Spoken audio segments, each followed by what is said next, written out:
already paid for it.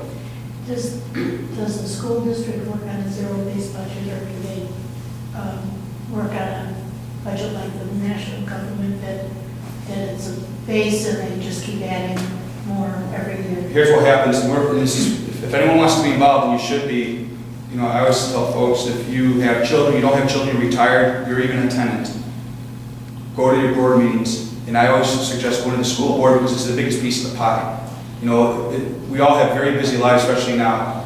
But to answer your question, we have a budget hearing next Wednesday.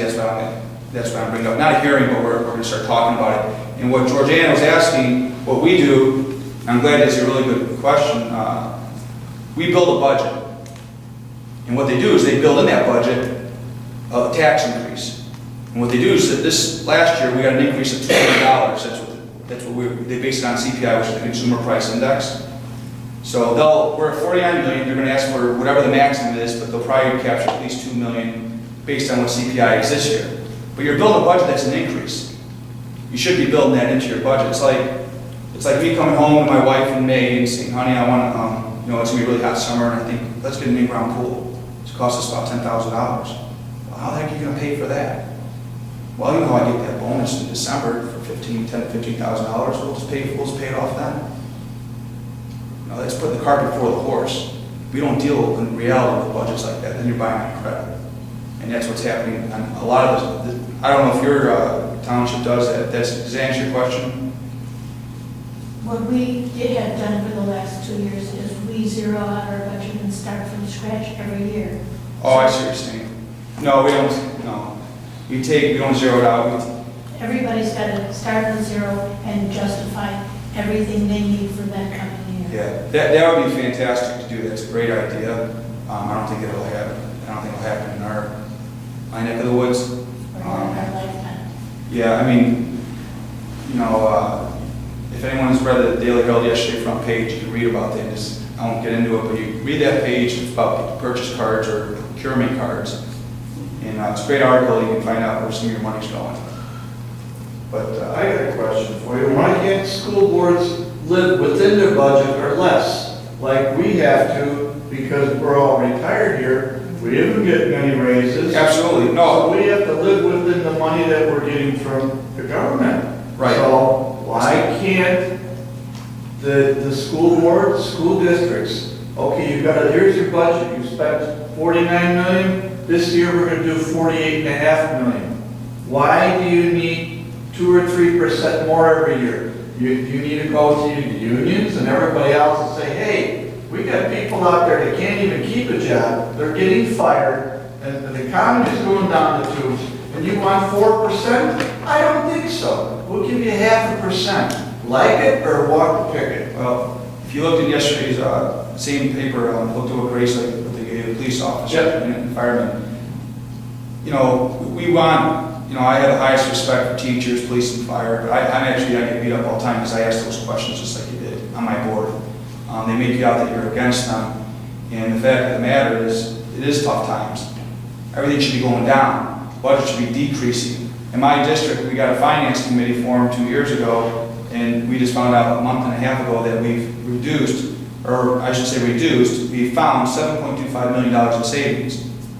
That's fantastic, right? Out of a $50 million budget, that's almost, 10%, 20%? Almost, it's about 15 to 18%, right? So, but the thing is, and my argument is going to be again this year. So last year, 2 years, I voted against the levy. I said, we're not going to increase these, I'm not going to go for that. We need to live within our means.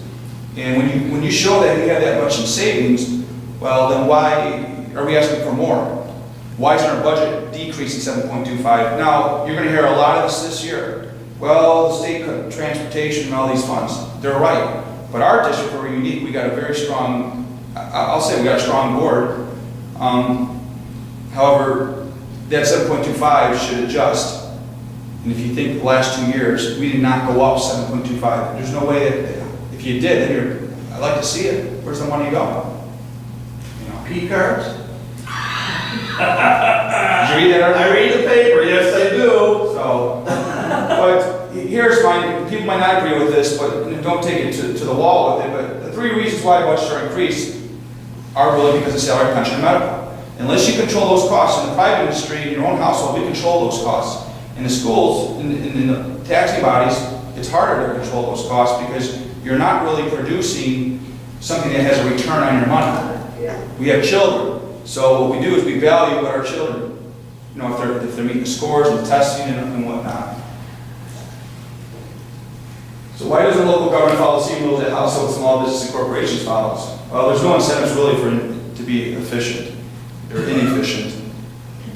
You know, levies should be raised only when the district requires something new. If you need a new, fire truck, police truck, and I know they build this in their budgets, but just to give you an idea, when you need these things or curriculum, all right, we'll raise it this year, and then next year we'll go back and flatten it back out where it was.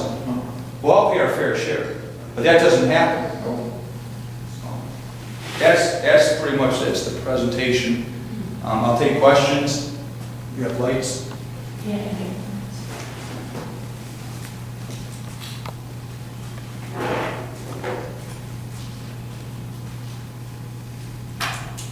What will it take to stop this, what do I want to say, spending?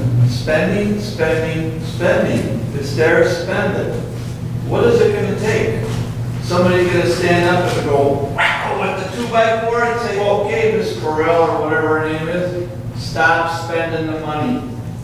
The system is set up so that these governmental agencies can raise up to 5% of their budget every year. They can ask for up to 5% tax levy without even getting a referendum or anything, except for if people come to a meeting and complain about it. Okay. And so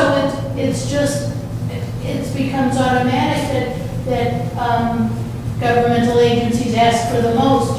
We are not doing that in Haynesville. We lowered our levy this year. Okay. And you're finding more Schaumburg lower their levy. You're seeing a lot of the villages lower. When has the school district lowered their levy? Well, I said said it's going on 15 years, I haven't seen it once. Yeah, as far as I know, we haven't found anywhere that they've ever at least froze it or lowered it. It doesn't happen. And you can't continuously do this machine of increasing it, because right now, being in real estate, people don't want to buy our homes in your neighborhood. The tax, when you look at the value of a $150,000 home, you're going to pay $5,000 to $6,000 in taxes. That's insane. If you think about that home value, because $5,000 is what, $400 a month, or right? 48, yeah, about $400 a month. Think about that. It's how much home you could buy, that extra $400 mortgage, or maybe $200 or $300. Can you talk a little bit about the process of appealing? Yes. So to do the process of appealing, it's actually, in Lake County, we're probably the best county in the state, maybe in most states. It's not hard. The hardest thing is to find the properties. And usually what I suggest for folks, if you can get a realtor, to ask them to try to find some comps. That'll work. They need to know kind of what to look for. And you can get an appraisal, which is, I don't know, about $350 to $450 to pay for an appraisal. You can go kind of just talk to your assessor and see if they'll lower for you. Maybe they'll just say, can you take a look at my property? I think it's too much. Maybe they'll do something for you. But outside that, it's a little bit difficult in the sense of where I came in and doing this, and I built relationships with the assessors and the county board, the hearing officers there, because of the way we presented in our package. But the key is to find those 3 properties or 4 properties that are like your property. And the best way to do that is to find a home by square foot. So if you have a 1,000 square foot home, you want to get things very close to that in nature. If it's a ranch, you got to compare them with ranches. If it's a 2-story, you got to find a 2-story. So that's. Go ahead. What if you find all of them and there's 25 just like yours and you're all assessed too high? What do you do about the assessment? That again. I can find 20 in my subdivision that are the same as mine. We're paying the same. Well, you want to find the sales. The best way to do is find sales. The most recent sales, and you go over 3. They like to do it in 08, 09, 10, 3 years. Okay? Yeah, but mine's 200,000 and one's out for 120 now, but it's assessed at 172. Now, Right. how do I change that?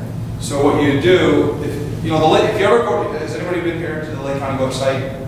Mm-hmm. Okay, it's very user-friendly, if you're familiar with it, if you get familiar with that page, go, or Google, if anyone's familiar with Google, just Google in Lake County tax appeals, or tax assessor. They'll take you there, and you can type in your address or your PIN, it'll populate everything about your property, okay?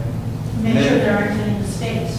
Yeah, oh, and always check for your square footage, because there's a lot of people where your square footage is either too much, or they might classify. I had a guy that this last week say they were being assessed for 3 bathrooms and he has 2 or something. But you'll have those type of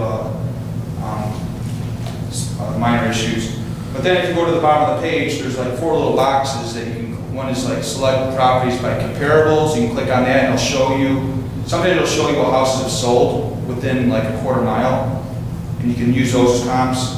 If you go to the left, it'll show you the whole street and give you all the assessed properties by your street and by square footage. And they do it's all organized really well. So that's the way to look at it. But then, and you can pick those properties and it'll populate and it'll print out a nice sheet for you, a nice spread, which is called it's a comparable property sheet.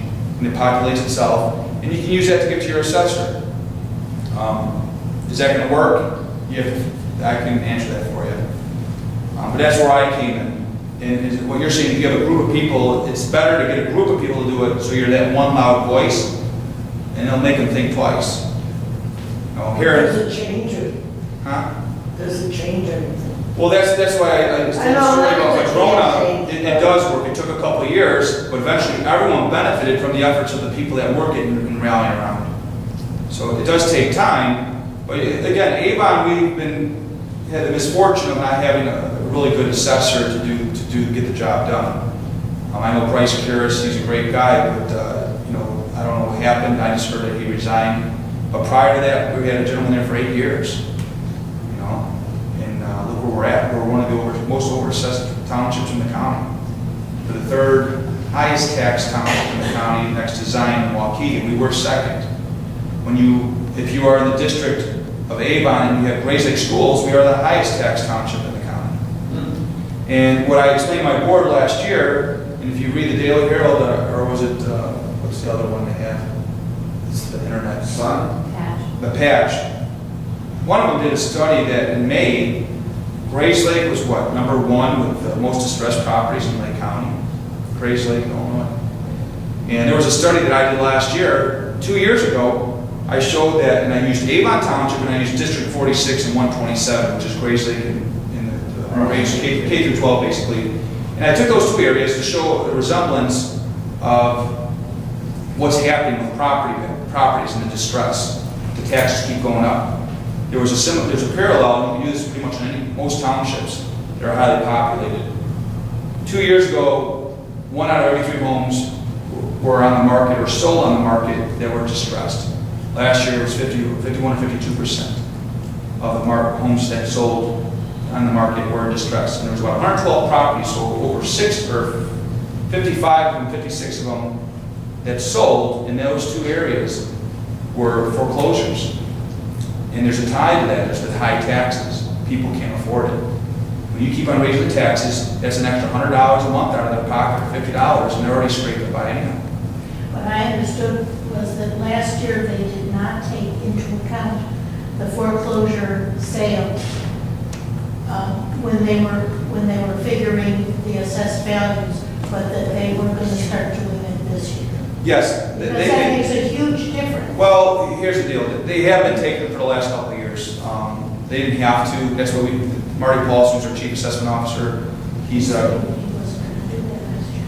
well, when you go there, that's what I'm saying. You have to go in and understand the science of it, and that's where and there's not a lot of people that do this outside attorneys and appraisers, and they don't even get the job done because I don't think they understand the science. Here's the thing: you get an appraisal. There's a difference between an appraisal and an assessment. An appraiser will look at your kitchen and say, "Oh, the kitchen's worth $50,000." An assessor doesn't care about that. He wants to know. It actually helps him. But the assessor will look at it and say, "I always want to know the square footage." Like I said earlier, I want to know how many dwellings. You have a shed, your porch. That's what they look at. How many fixtures or faucets. They just want to know the structure of the building. That's it. So did you do this, I take it, did you do